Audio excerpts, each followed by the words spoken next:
समीर अब्बास, सीधा सवाल में आपका स्वागत है। इस्लामाबाद में हार्ट ऑफ एशिया कॉन्फ्रेंस में पहुंची विदेश मंत्री सुषमा स्वराज बोली तो लगा कि भारत और पाकिस्तान के रिश्तों के बीच जमी बर्फ अब पिघल रही है। सुषमा ने कहा कि दुनिया भारत और पाकिस्तान के बीच रिश्तों में बदलाव देखना चाहती है और हमें उन्हें निराश नहीं करना चाहिए।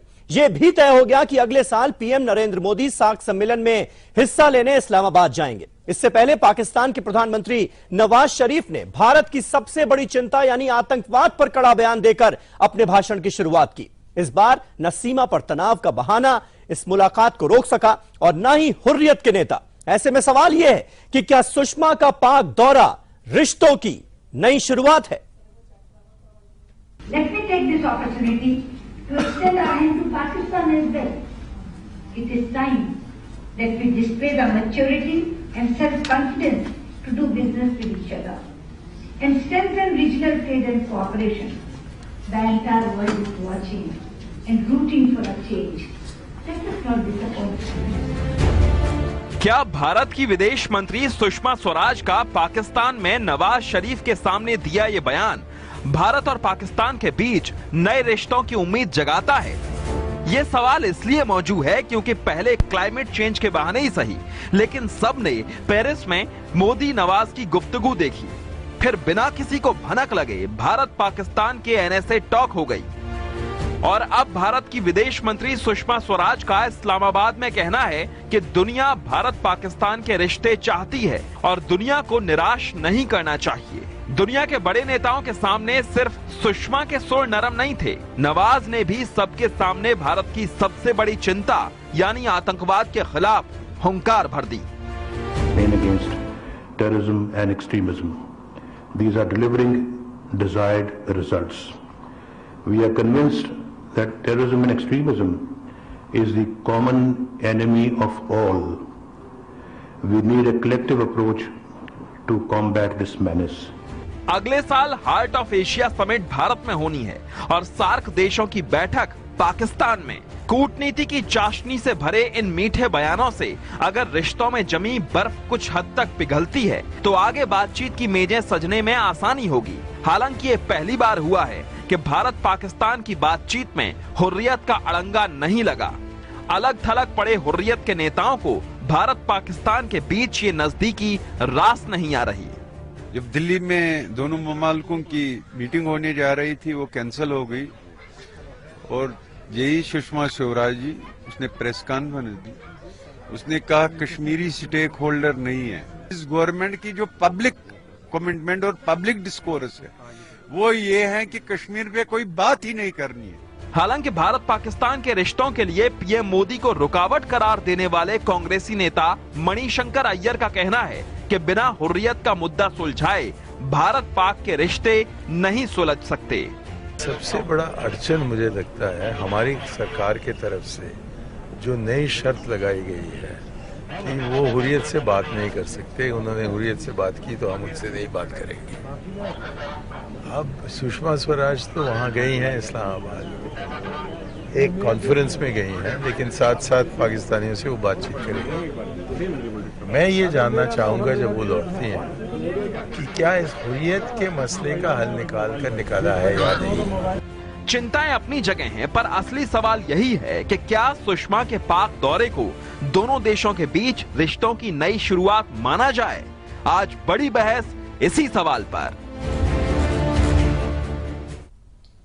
तो ये रिपोर्ट आपने देखी, जाहिर है उम्मीदों का लेवल बहुत ज्यादा हाई है और हमारा आज का सीधा सवाल बिल्कुल साफ है। हमारा सीधा सवाल है, क्या सुषमा का पाक दौरा रिश्तों की नई शुरुआत है? 6 महीने बाद गतिरोध टूटा तो है, बातचीत हुई तो है, लेकिन कहां तक जाएगी? बिना सरहद पर हालात बदले पाक से दोस्ती कैसे? क्या हुर्रियत को किनारे कर पाक से दोस्ती मुमकिन है, जिसका जिक्र मणिशंकर अय्यर अपने बयान में कर रहे हैं? क्या मोदी सरकार की पाक नीति ढुलमुल है? कांग्रेस का यह आरोप है। क्या ऐसा है? सवाल तो यह भी है कि सितंबर 2015 और दिसंबर 2015 के बीच आखिर बदला क्या है, जिसके बाद भारत के रुख में यह बदलाव आया है।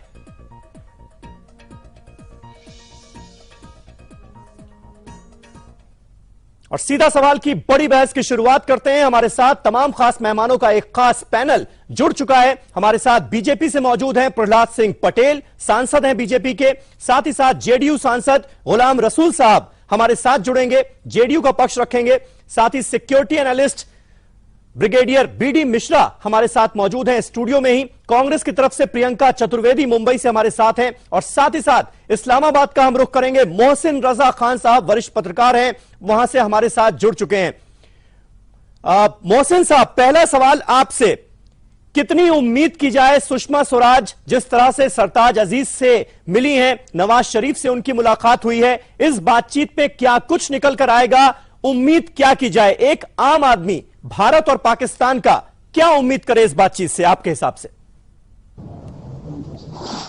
मैं समझता हूँ कि सबसे बड़ी बात यह है कि बातचीत का आगाज हुआ है और दोनों मुल्कों में इससे टेंशन कम होगी और इससे बेहतरी की तरफ आगे बढ़ेंगे। इससे ज्यादा इस पहली मुलाकात पर कोई तवक्को नहीं की जा सकती, क्योंकि सुषमा जी जो है वो हार्ट ऑफ एशिया कॉन्फ्रेंस में शिरकत के लिए आई थी और उनका मरकजी जो यहाँ पर आने का मकसद था वो हार्ट ऑफ एशिया कॉन्फ्रेंस में शिरकत थी। लेकिन ये एक इसको जनूबी एशिया में जो कि दो एटमी रियासतें हैं, इसमें एक अच्छी शुरुआत कही जा सकती है। जो दोनों रियासतों के दरमियान एक ताल्लुकात में तातुल पैदा हुआ था, कशीदगी पैदा हुई थी और एक दूसरे के जानिब से बड़े एक दूसरे को शदीद तनाव का शिकार हुए थे, सख्त बयान आने शुरू हुए थे। मैं समझता हूँ कि जो पेरिस में 2 मिनट की मुलाकात है, जिसका क्रेडिट जो है नरेंद्र मोदी जी को जाता है, जिन्होंने आगे बढ़कर नवाज शरीफ को जो है मुलाकात की और उनको ये मैसेज दिया। और जाहिर बात है कि उस मैसेज के नतीजे में हमने देखा कि मोहसिन साहब, लेकिन सवाल यह है कि उम्मीद ज्यादा इस बार इस मुलाकात से क्यों की जाए? क्योंकि पाकिस्तान के रुख में टेररिज्म को लेकर बहुत बड़ा कोई बदलाव आया हो ऐसा हमें नजर नहीं आता। सरहद पर हालात बहुत ज्यादा बेहतर हो गए हो यह भी हमें नजर नहीं आता। पाकिस्तान की शुरू से यह फितरत रही है कि पहले बात होती है फिर वो घात लगाता है। ऐसे में हम भरोसा करें तो कैसे? देखिए, यही खदशात जो है पाकिस्तान के भी इंडिया के हवाले से है। वो समझते हैं कि जिस तरीके से नवाज शरीफ ने नरेंद्र मोदी के ओवरटेकिंग सेरेमनी में जाकर शुरुआत की थी, उसका उनको उस तरीके से जवाब नहीं मिला और पाकिस्तान को नवाज शरीफ को जो है वो इंटरनली खासा दबाव का सामना करना पड़ा। इसके बाद नवाज शरीफ ने ऊफा में भी आप देखें कि किसी शर्त के बगैर जो है बातचीत की और उसमें टेररिज्म का मसला भी हल करने की बात हुई। लेकिन इंडिया ने एकदम जम्मू कश्मीर के मामले से नजर फेर ली और इतनी शराइत आयद करनी शुरू कर दी। पाकिस्तान जो कि एक सामने स्टेट है उस पर कि आप वहां पे कश्मीरी लीडरों से नहीं मिल सकते जी, हुर्रियत वालों को नहीं बुला सकते। हाँ, इस सूरत हाल में देखिए, बगैर शराइत के बातचीत आगे होगी तो उसका कोई नतीजा निकलेगा।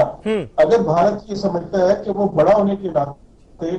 चलिए, प्रहलाद सिंह पटेल साहब हमारे साथ बीजेपी से मौजूद हैं। पटेल साहब, कितनी उम्मीद आप कर रहे हैं कि वाकई इस बातचीत से कुछ पॉजिटिव निकलकर सामने आएगा, या सिर्फ यह माना जाए कि भाई अगले साल प्रधानमंत्री मोदी को सार्क समिट में हिस्सा लेने के लिए इस्लामाबाद जाना है, उसके लिए एक सौहार्दपूर्ण वातावरण तैयार किया जा रहा है, उसके बाद फिर सब कुछ वैसा ही हो जाएगा जैसा चल रहा है?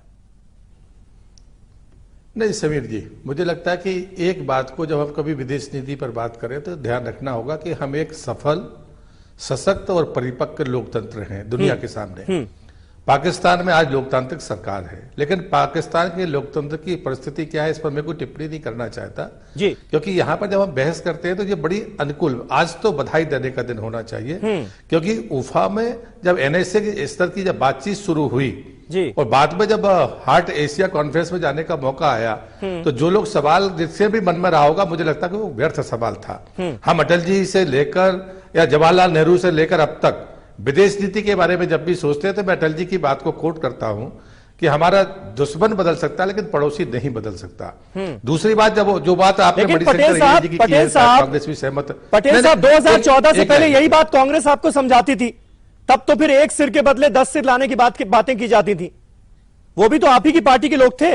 नहीं, वो एक बात मैं आपको बता दूं कि कभी भी जैसे मणिशंकर जी अय्यर ने कोई बात कही, कांग्रेस भी गंभीरता से नहीं लेती, हम उस पर कोई टिप्पणी नहीं करना चाहते। हाँ। जो बात आप कह रहे हो मैं उसको परिप्रेक्ष्य में सिर्फ इतना ही कहूंगा। और वो बयान किसने दिया था ये भी आपको याद दिलाने की मुझे लगता है जरूरत नहीं की, कोई तब्दीली नहीं की। हाँ। हमने कहा है कि अगर आतंकवाद हमारे सामने आएगा उसका वही असर होगा जो हमने कहा है, उसमें कोई फर्क नहीं होगा। दूसरी बात आती है हुर्रियत की। संसद का प्रस्ताव है कि हम पूरा अखंड भारत, पूरा कश्मीर हमारा है। उस प्रस्ताव के खिलाफ में अगर अय्यर जैसे लोग बोल रहे हैं तो जो उनकी गलती है, हमारे में दृष्टिकोण में कोई फर्क नहीं है, ये बात आप समझ लीजिए। लेकिन जम्मू कश्मीर पर तो बात करने के लिए अब आप तैयार हो गए ना, पहले आप नहीं तैयार होते थे।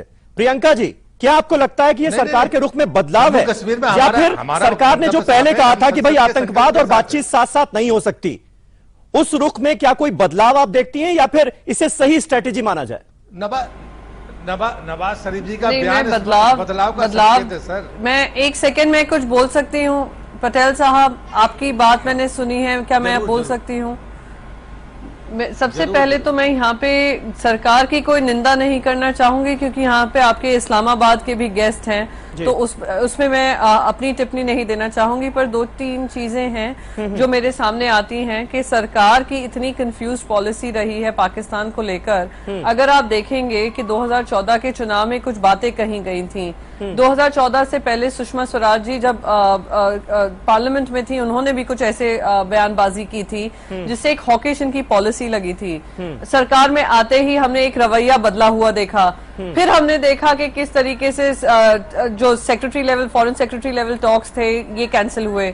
ऊफा में बात ये हुई थी, जो भारतीय जनता पार्टी के प्रवक्ताओं ने आकर कहा था, ऐतिहासिक बात हुई है, जहां जम्मू और कश्मीर का कोई मुद्दा नहीं उठाएंगे, हम सिर्फ टेररिज्म के बारे में बात करेंगे और उससे हटेंगे। बिल्कुल एमजे अकबर जी ने आकर ऐतिहासिक बयानबाजी की थी। मैं तो कहूंगी ऐतिहासिक बयानबाजी की, क्योंकि 24 घंटे के अंदर अंदर पाकिस्तान का क्या जवाब आया सब जानते हैं, और फिर NSA level stock call of हुई। हाँ। ऊफा में भी हमें ध्यान देना चाहिए कि हमारे ही देश ने सबसे पहले पहल की थी कि हमने पाकिस्तान को न्योता दिया था बात करने को।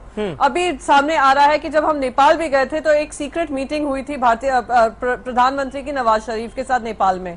अब यहाँ पर हमने देखा एनएसए लेवल टॉक्स, कहा था कोई तीसरी कंट्री बीच में नहीं आएगी, पर हम बैंकॉक जाकर बात करते हैं कि क्या हम उग्रवादियों या जो भी हमारे सेपरेटिस्ट की हम बात करते हैं, अलगाववादियों को हम कंट्रोल में नहीं रख सकते हैं अपने देश में और बातचीत कर सकते हैं अपने माहौल में? नहीं लेकिन प्रियंका जी, अगर हुर्रियत को सरपास करने के लिए दोनों देशों के एनएसएस किसी दूसरे देश में मिलते हैं और अच्छी बातचीत होती है, तो इसमें हर्ज क्या है? कांग्रेस पार्टी को क्या एतराज है? कांग्रेस पार्टी की तरफ से उसे देश के साथ धोखा कैसे करार दिया जाता है?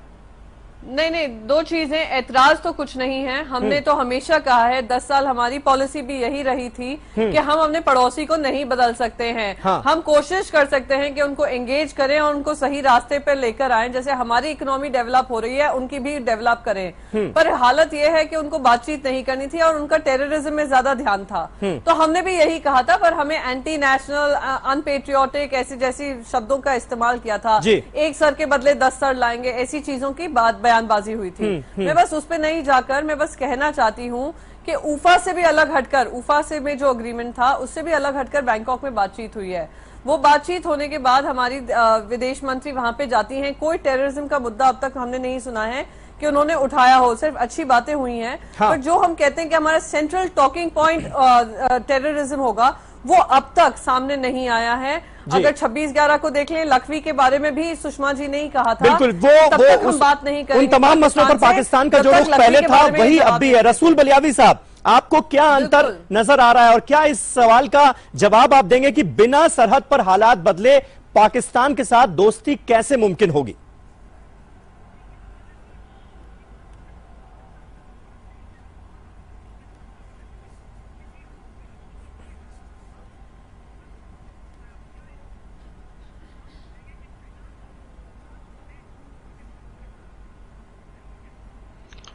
ऐसे हमारे केंद्र सरकार है जी, विदेश के मामले में बुरी तरह है, और चाहे जितने देशों भ्रमण हो जाए, वार्ता हो जाए, चाहे हो या सामाजिक हो। रसूल साहब, आपके ऑडियो में थोड़ी सी प्रॉब्लम है, मैं अपनी टेक्निकल टीम को कहूंगा कि इसे ठीक किया जाए। दोबारा हम आपके पास लौटेंगे। बीडी मिश्रा साहब, आप इसका जवाब देंगे क्या? सवाल फिर से करिएगा। मिश्रा साहब, सवाल यही है कि क्या बिना सरहद पर जो हालात थे पहले वही अब भी हैं, तो क्या बिना सरहद पर हालात बदले पाकिस्तान के साथ दोस्ती मुमकिन है? मुझे 2 चीजों का फर्क लगता है। क्या?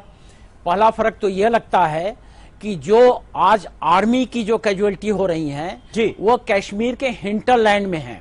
दूसरा, लाइन ऑफ एक्चुअल कंट्रोल पर और जो बॉर्डर पर फायरिंग हो रही है, जहां पर बीएसएफ इन्वॉल्व है और पाकिस्तान के रेंजर इन्वॉल्व हैं, वहां पर अब जो रिटेलिएशन हो रहा है इंडिया की तरफ से, और मैं उसको रिकमेंड करता हूं और मैं कहता हूं कि और सख्त हो, वहां पर रिटेलिएशन कारगर है।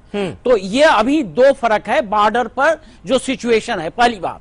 दूसरी बात, मैं मोहसिन रजा खान साहब से ये कहना चाहूंगा जी, और जो लोग ये कहते हैं, क्लेम कर रहे हैं या ये इस बात को रिकमेंड कर रहे हैं कि बिना हुर्रियत के ये बात सफल नहीं हो सकती है, तो मैं कहना यह चाहता हूं कि 4 लड़ाइयां कश्मीर को लेकर के पाकिस्तान से हो चुकी हैं और 4 लड़ाइयों में 3 लड़ाइयों में मैं भी शामिल था और देश के लिए मैं लड़ा हूं। मैं ये कहना चाहता हूं कि कश्मीर पर अगर कोई आदमी ये कहे कि इसका पाकिस्तान का कोई क्लेम है तो उसको भारत मानने के लिए तैयार नहीं है, न मानना चाहिए।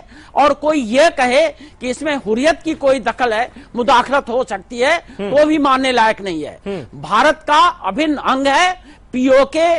पाकिस्तान को खाली करना पड़ेगा, चाहे आज खाली करे और चाहे कल, उस पर कोई समझौता नहीं है। और एक बात मैं और कहना चाहूंगा, जहां तक नवाज शरीफ साहब जी, बीडी मिश्रा साहब आता हूं मैं, मोहसिन रजा साहब के पास जाना चाहूंगा। मोहसिन रजा साहब, क्या आपको इस बातचीत से इसलिए उम्मीद ज्यादा है क्योंकि नसीर जंजुआ साहब जो कि पाकिस्तान के एनएसए हैं, वो खुद एक फौजी रहे हैं और कहा यह जाता है कि पाकिस्तान के जो सेना प्रमुख हैं रहील शरीफ साहब, उनका एक तरह से उन पर हाथ है। यानी जंजुआ साहब से अगर जो बातचीत हो रही है उसमें हम कम से कम ये मानकर चल सकते हैं कि भाई इसमें पाकिस्तान की सेना अड़ंगा नहीं लगाएगी। तो इस बार जो बातचीत होगी वो सच में होगा भी, पाकिस्तान में सेना नवाज शरीफ साहब के फैसले को बदल नहीं देगी।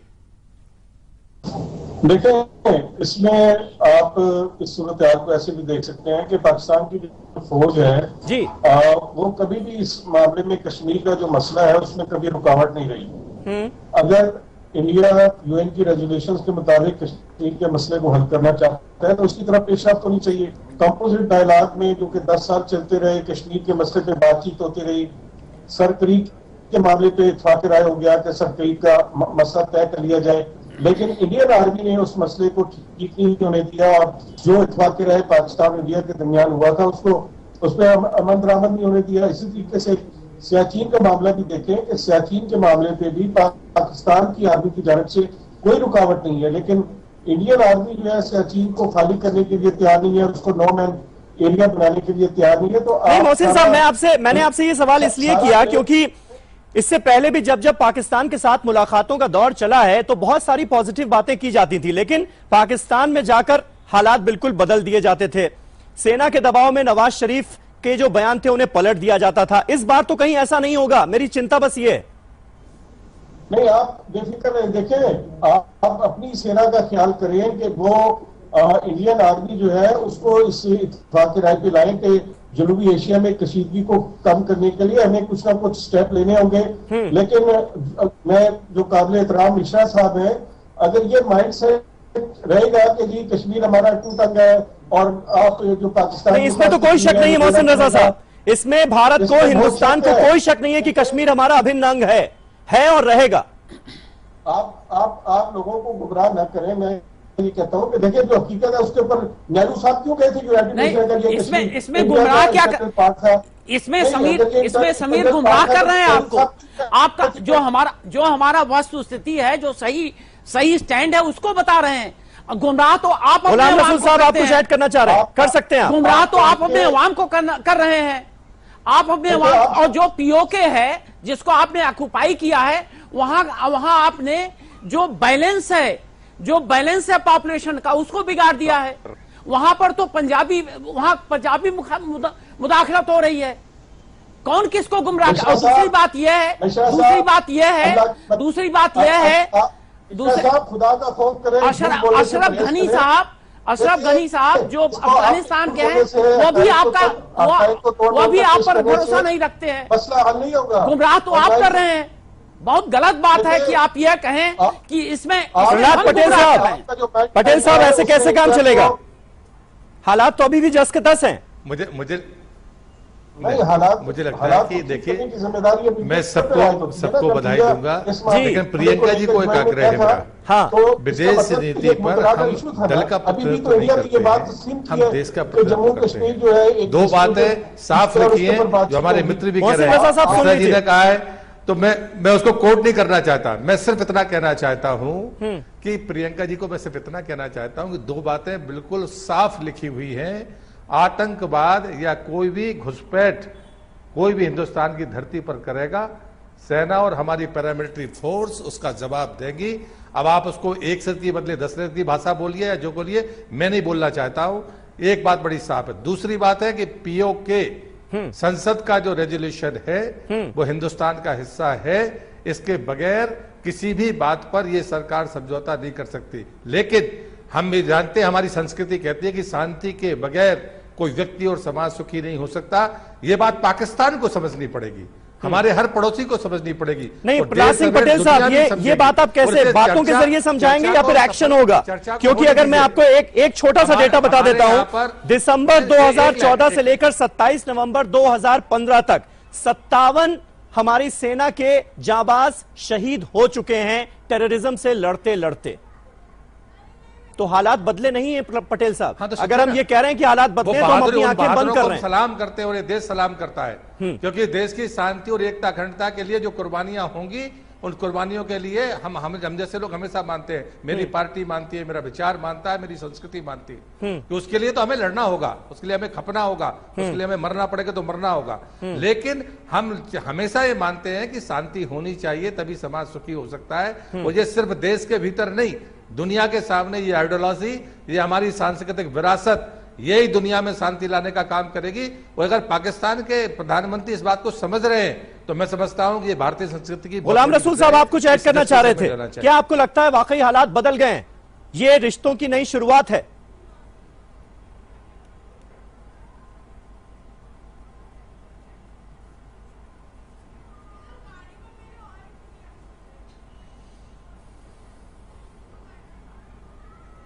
हाँ जी,